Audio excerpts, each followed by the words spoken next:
네, 안녕하세요. 저번에 또 이어서 그 생존 고전 같이 또 공유해 보도록 하겠습니다. 이번에는 이제 성인의 탄생 배경에 대해서 살펴볼 건데, 그전에는 이제 성인의 조건이 있었죠. 혁명가, 번역가, 예술가가 있었고, 여기 탄생 배경으로는 이제 크게 여기도 똑같이 세 가지가 나와요. 결국 이 성인이라는 것도 그 어떤 한 명의 특출남, 그 개인의 어떤 역량의 특출남이라기보다는 그 시대적 상황과 그 개인의 그 어떤 의지가 담긴 거라고 이제 생각이 돼요. 그렇기 때문에 이제 탄생 배경이 나오는 건데, 그러니까 성인은 이제 결국 누구나 될 수 있는 거죠. 그러니까 될 수 있다라는 게 뜻이 뭐냐면, 이제 내가 공부를 통해서 성인을 될 수 있다라는 율곡2의 경목 요결에서 나오는 것처럼 성인의 탄생 배경이 그래서 이제 존재하는 겁니다. 첫 번째로는 이제 뛰어난 제자가 나오게 돼요.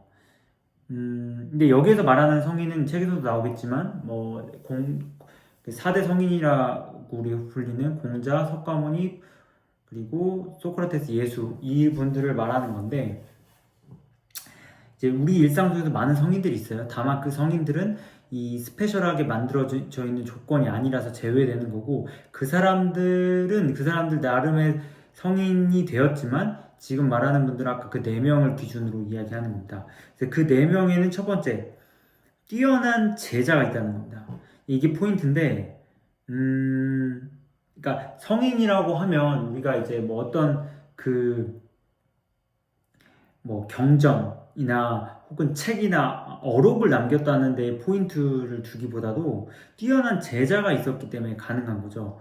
그러니까 즉 이 성인이라는 것은 스승이 제자를 만든 것이 아니라 뛰어난 제자들이 스승을 이제 그러한 성인의 반열에 되게 만들었다고 볼 수 있는 거예요. 그래서 뭐 쉽게 지식적으로도 우리가 소크라테스 같은 경우에는 플라톤이 있었고, 뭐 예수 같은 경우에는 누가나 마가, 그리고 뭐 베드로, 그리고 그 공자에는 아뇌, 자로, 자공같이, 부처는 안한다, 이런 분들이 이제 다 뛰어난 제자들이 있는 거죠. 그렇기 때문에 이 뛰어난 제자들이 있다라는 게 이제 포인트인데, 그 이유는 이 성인들이 혼자 참선해서 자기의 어떤 성인의 길을 가는 것이 아니라 인간들과 함께 공존을 모색했다는 점에서의 어떤 포인트가 있는 것 같습니다. 그래서 인간이 모인다는 거죠. 근데 이 인간이 항상 모이면 그 안에서 파가 나눠지고, 그 파는 극단성을 다루는 건데, 이 성인들이 그런 극단성을 포용이라는 어떤 능력으로서, 그리고 공존의 가치로서 다뤘기 때문에 이 뛰어난 제자들이 나온 거죠. 이 뛰어난 제자들도 그 당시에는 굉장히 그 우수한 인재였던 거죠. 이미 그 분야에서, 예를 들자면 뭐 자공가 같은 경우는 상인의 분야에서 특출났고, 누가는 뭐 어떤 의술에서, 플라톤은 이미 뭐 귀족이었고, 뭐 그런 부분에서 이제 뛰어난 어떤 이미 능력이 있어요. 어쩌면은 그들은 효율성에 특화되어 있는 제자일 수도 있다는 거죠. 하지만 이 인간은 어쩌면, 그러니까 의지의 산물이라고 본다면 재능은 결국 주어지거든요. 그러니까 재능대로 살아가는 거는 동물하고 크게 다를 바가 없어요. 결국 거북이가 아무리 노력해도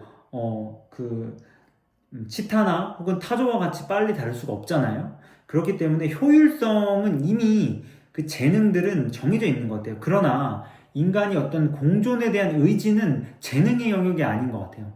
그냥 자기가 어떤 그 갈고 닦은 어떤 의지만이 그걸 달성할 수 있는 거거든요. 그거를 아마 자공이나 아내나 수많은 제자들이 본 거고, 그 삶을 살고자 했던 그 어떤 보편성과 상식적인 것에 대해서 매료됐다는 거죠. 그러니까 그런 제자가 있었기 때문에 그런 스승들이 그런 공동체를 만들었고, 그러한 그 공동체를 지키기 위해서 스승의 어휘를 가지고 끊임없이 그 어떤 그 이벤젤리즘 같이 그런 어떤 전파를 했기 때문에 이 스승들이, 이 4대 성인들이 이제 되었던 거죠. 즉, 뛰어난 제자가 없으면 지금과 같은 그런 어떤 네 명의 그런 스승들이 될 수가 없다라는 거예요.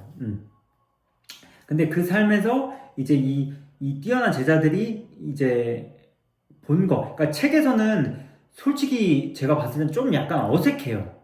그러니까 뛰어난 제자를 막 말하다가 갑자기 평균과 평범을 말하고 갑자기 인간을 도구화하지 말고 저항이 나오고 권위가 나와요. 그러니까 좀 약간 생뚱맞아요.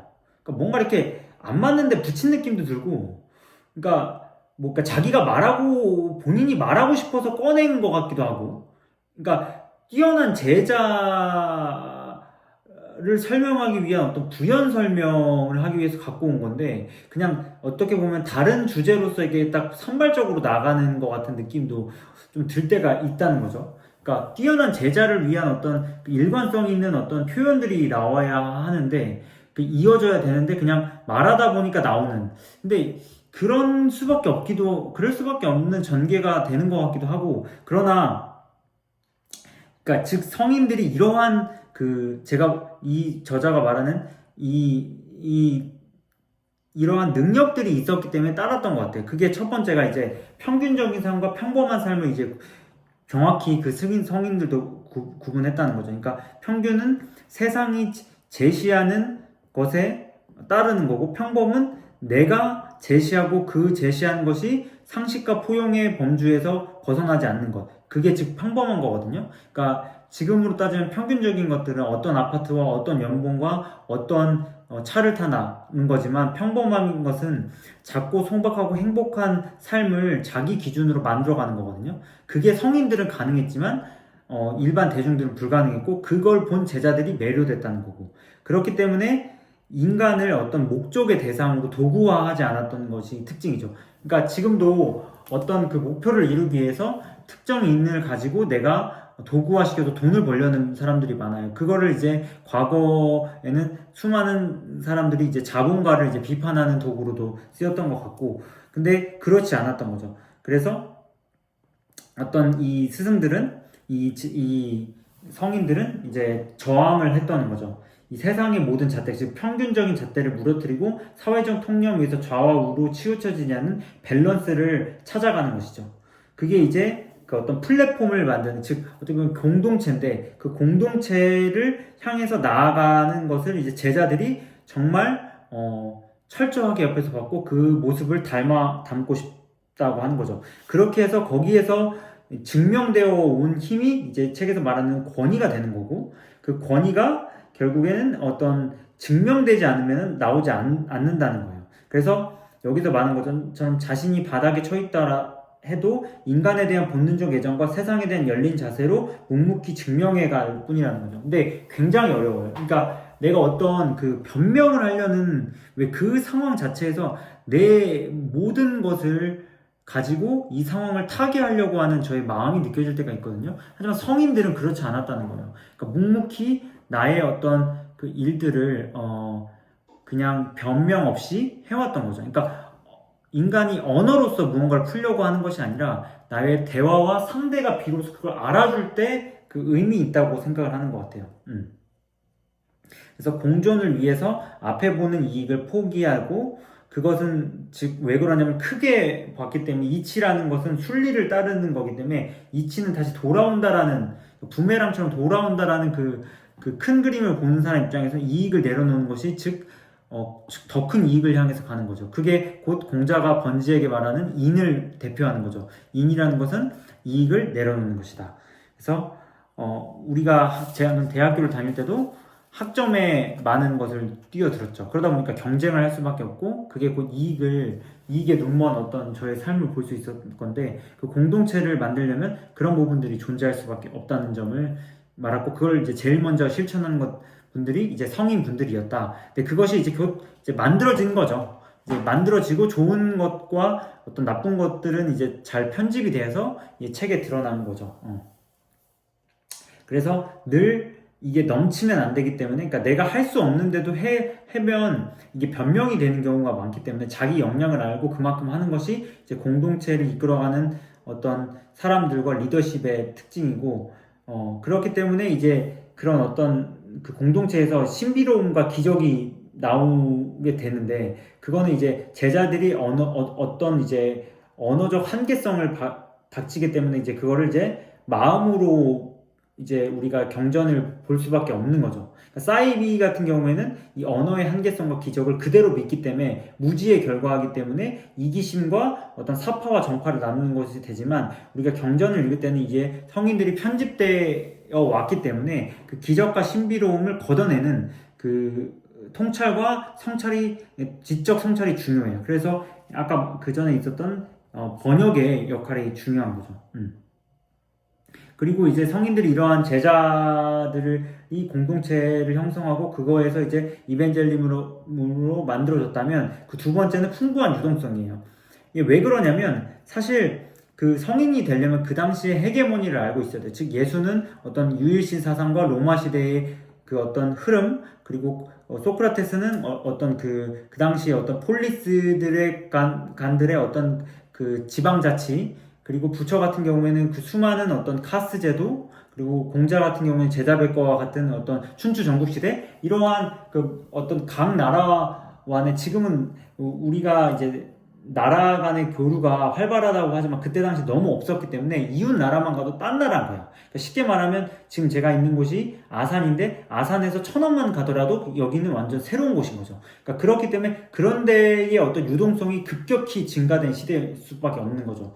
그래서 그때의 어떤 흐름을 명확하게 이 성인들은 읽었고, 그거에 대한 어떤 이념을 가지고 자기의 철학과 재해석을 통해서 세상과 조화를 이루기 위해서 나는 무엇을 해야 되는가를 공동체를 통해서 간 거죠. 즉 앉아서 참선으로 되는 것이 성인이 아니라는 거죠. 그래서 사랑할 수 없는 것을 그러니까 우리가 사랑하고자 하는 것을 억지로, 그러니까 사랑할 수 있는 것, 그러니까 여기 책에서 말하는 것처럼 이제 그 풍부한 유동성에서 많은 사람들이 이제 오고 가는데, 그 오고 가는 사람들을 포용으로 담는다는 거예요. 즉 내가 사랑할 수 있는, 그러니까 쉽게 사랑할 수 있는 사람들 사랑하는 건 사랑이 아니고, 사랑이라기보다도 사랑하기 좀 어려운 사람들을 내가 사랑할 수 있는 그 의지, 그게 곧 이제 성인들이 공동체를 함양하기 위해서, 그리고 그게 사랑의 진정한 그 본래의 의미라고 볼 수 있는 거죠. 그래서 우리는 이제 여기서 이제 추계 시대처럼 이제 성인들이 많이 나오는 것이 이제 경제적 원인과 풍부한 유동성과 이런 게 있지만, 그것만 있다고 해서 다 성인이 되는 게 아니기 때문에, 그런 성인들은 즉 호학 정신, 탐구 정신, 그러니까 계속 왜라는 질문과 어떤 수많은 자기만의 어떤 생각을 통해서 그 시대 정신을 읽었던 거죠. 그러니까 생각다운 생각을 한 거예요. 우리가 생각하는 거, 그러니까 제가 생각에 관한 생각도 말했지만, 생각다운 생각을 하는 것이 진짜 생각이지, 남들이 하는 생각을 똑같이 한다는 거는, 그러니까 대중들이 하는 생각을 똑같이 하는 건 생각이 아닌 거예요. 그렇기 때문에 생각이 정말 중요해요. 그러니까 생각을 해야 올바른 행동을 할 수 있고, 행동을 해야 즉 그게 그러니까 언어를 하고 행동을 할 수 있는 거거든요. 그게 이제 세상과의 끊임없이 조화를 이루기 위해서 의식을 확대한 이 탐구 정신이, 이 성인들이 풍부한 유동성에서 그 포텐셜을 잠재력을 발휘할 수 있게 되는 거죠. 그렇기 때문에 그 엄청난 에너지를 본 사람들은 그거를 또 도구화 시키려는 사람들이 존재하겠죠. 그렇기 때문에 권력이 개입이 있어야만 이들이 이제 성인 이런 스페셜티가 되는 거거든요. 그래서 왜냐하면 인간이라는 게 결국 이 책에서 나오지만 무기력해요. 그러니까 자연 환경이나 이런 걸 무기력하기 때문에 무언가 거대한 힘에 기대할 수 없고, 그런 거대한 힘에 기대할 수 있는 사람들의 많은 대중들을 가지고 이제 헤쳐먹으려면 그 권력이라는 것이 개입될 수밖에 없다는 거죠. 그러니까 예를 들자면 예수라는 것들은, 예수는 그때 콘스탄티노플이 이제 니케아 공의회를 통해서 예수라는 인물을 어떤 권력자로 썼고, 불교도 마찬가지인 거죠. 우리나라로 왔을 때는 불교의 그 어떤 궁예와 같은 사람은 어떤 자기를 미륵신앙이라고 자처하면서 그 불교의 핵심의 어떤 그 교리들을 가지고 정치를 했고, 이제 공자 시대에도 공자 사후에 이제 한나라 같은 경우에 공자를 적극적으로 받아들이고 유교를 통치 이념으로 썼죠. 그러니까 그렇기 때문에 이런 권력자들이 결국엔 그들을 계속 우려먹으려면 우려 먹으려면 그런 책들이 전파됐고 그것이 지금까지 우리에게 올 수밖에 없었다. 그게 곧 지금 성인들의 탄생 배경이 될 수밖에 없었다라는 것을 의미해요. 그것은 왜 그러냐? 그들이 풍부한 유동성과 훌륭한 제자들과 공동체를 함양하면서 시대 정신은 올바른 공존과 조화 속으로 아름답게 꼽혔기 때문에 권력의 개입이 들어갈 수밖에 없는 거예요. 그러니까 이 책에서도 이 탄생 배경을 크게 세 가지로 나누지만 이 제자 양성, 즉 공동체를 함양했고 인간들이 모였다라는 게 첫 번째 포인트인 거고, 그 포인트는 결국에는 풍부한 유동성에서 그 성인들의 탐구 정신과 호학 정신으로 공동체를 함양하려는 게 있었고, 그게 너무 이제 강력한 에너지였기 때문에 권력이 개입할 수밖에 없었다. 그렇기 때문에 지금의 우리 성인들, 우리가 그 4대 성인을 볼 수밖에 없었다는 게 이 책에서 정해주는 핵심입니다. 그러니까 저는 이 내용을 듣고 지금 우리가 자본주의 세대에서 이렇게 각국을 왔다 갔다 할 수 있는 이런 큰 유동성이 아닐 수가 없어요. 그 유동성 속에서 어떤 현자를 알아보고 그 현자와 함께 공동체를 만들어가고 그 공동체가 권력이 개입할 수 있을 만큼의 강한 에너지를, 그러니까 권력을 아부하는 것이 아니라 권력의 아부를 받는 이런 것으로 우리가 살아갈 수 있을 때 그게 성인의 길을 걷는다라고 할 수가 있겠습니다. 그래서 물론 저도 그런 한계성, 제 어떤 몸과 이런 부분들이 알고 있기 때문에 그거를 자기 역량을 알고 그만큼 하려고 노력해요. 그러려면 탐구정신, 이와 같은 영상을 찍고 남기는 이게 꼭 필요한 거죠. 그게 없었더라면 이 풍부한 유동성 속에서도 그냥 대중처럼 살아갈 수밖에 없다는 점을 좀 이야기할 수 있겠습니다. 하여튼 어떻게 보면 이제 좀 말을 천천히 하려고 하는데 이게 참 쉽지 않네요. 그래서 여기까지 또 나눴고, 다음에는 이제 성인의 길을 여러분과 공유하고 이 책을 마무리 짓도록 하겠습니다. 감사합니다.